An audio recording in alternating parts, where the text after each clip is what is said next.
What's up, guys? My name is Zack, and today I am driving a 1950 Case DC-3. Up front is a 4.3-liter inline-4, and down below is a 4-speed manual transmission. Now, I am super excited to be driving this Case DC-3 because it's a tractor. Look at my hands. This is quite the experience, and it's gonna be a loud one here today. But if you'd like to submit your own vehicle, it could be a tractor, it could be a car, it could be a truck, it could be a minivan. You can head on over to my website, zackcradle.com/submit. It's a quick and easy submission form. It takes under a minute to fill out, and I come out to you. And if you'd like to see all my videos weeks or sometimes months in advance, you can head on over to my Patreon for only $5 a month. I'm gonna have to go handheld.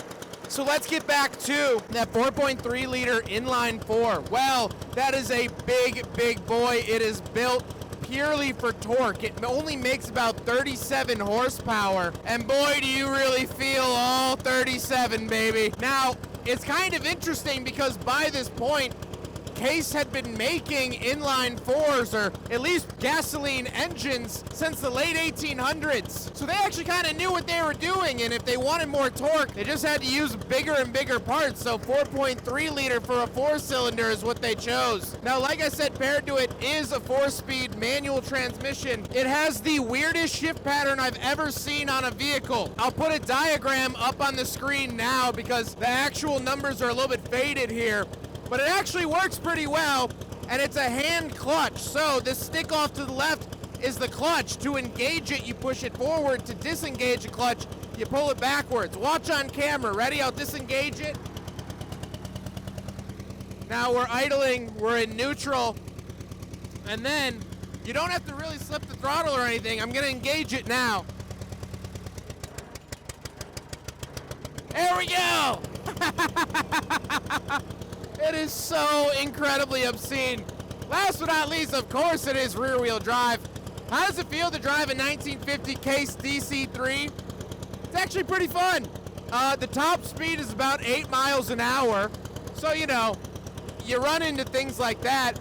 Visibility is pretty good. The DC-3 meant that it was a narrow front end, where the DC-4 actually had a wider front end. They made about 50,000 of these, where the DC-4, they only made a couple thousand. But it works. The steering is actually pretty light for being manual steering. And the ride quality isn't great, but the seat really helps out. So, you know, that's a good thing. But, yeah, it's not really meant for road use. Because to do a circle in the neighborhood took me about 10 minutes, which is not my best time, if I'm honest. But we're here, we're driving a tractor, and that's all that matters. With that stuff out of the way, let's talk about, I don't know if I even want to call it the interior, but we'll talk about it. So in front of me, I do have a couple of gauges and switches. Off to the right, we actually have our amperage as well as our coolant temperature, and this red button turns the coils on. And off to the left, we have our oil pressure and choke, as well as our headlights. So directly in front of me is the shifter. The shifter sits right between your legs.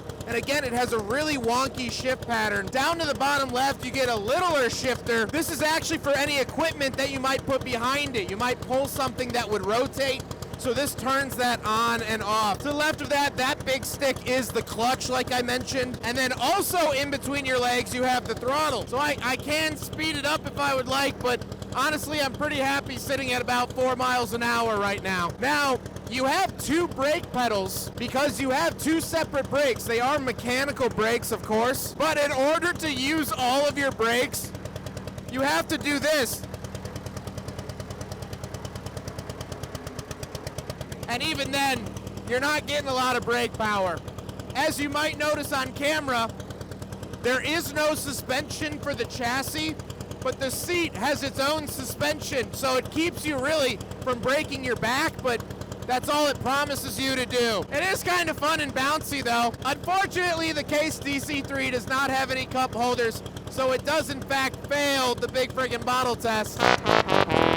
We'll take a look at the exterior. It is finished in an orange paint that can't imagine how old it is. But like I mentioned, the DC-3 was the narrow front end, and the exhaust is right in your face, so I can't imagine how much soot farmers in the 1950s would breathe in, but it was probably quite a bit. So now I'm gonna pause I'm gonna pull over so I'm not yelling, and we're gonna talk about the history of Case, and then we're gonna get to our final thoughts and get back on the horse. Alright, so now that you can actually hear me for a second, A, I wanted to get the facts straight, and I can't really pull out my phone while driving this thing to make sure that I hit all the dates correctly, and B, I figured you'd want to actually hear this part, so let's talk about it. Case was founded in 1842 by Jerome Increase Case, who died in 1891. He died before the 1900s, which is pretty crazy to think about. Case back in the day built mostly hand tools, threshing machines, and portable steam engines. They started selling tractors in 1904, which was 15 years before John Deere. So these were the original OGs.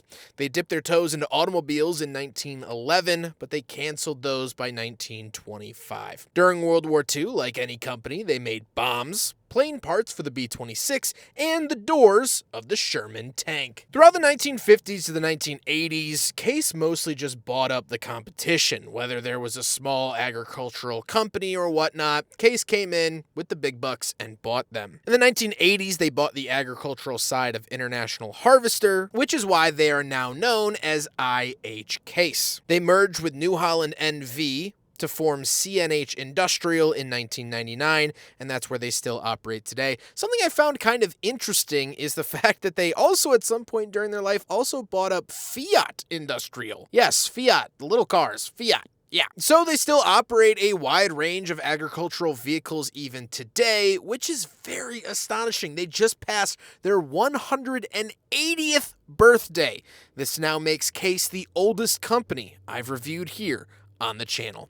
But let's get back to driving this thing. So, let's talk about my final thoughts. What do I think driving a Case DC-3? Well, this is a really, really cool experience, and it's cool to be driving and operating something that somewhat built our country. As I mentioned with Case throughout the 1800s and into the 1900s, farmers are the backbone of our country. Without them, we wouldn't eat. Without them, our animals wouldn't eat. And so this is what helped farmers throughout the 1950s. This is what got the job done, and it's cool to be riding and piloting and controlling something that shaped our country. Especially from the Midwest, everyone is the descendant of a farmer in one way or another, and if you didn't descend from a farmer, you grew up on land that used to be a farm. My neighborhood growing up was an old farm, and so to be driving something from that era is very, very special. This is a piece of American history. This kept food on our tables for a century. Case kept food on our tables for over a century, and they still continue to today. That, to me, is so incredibly special. I hope you guys enjoyed the video. Huge thank you to Ted for letting me borrow his Case DC-3. Yeah, I gotta let this car pass.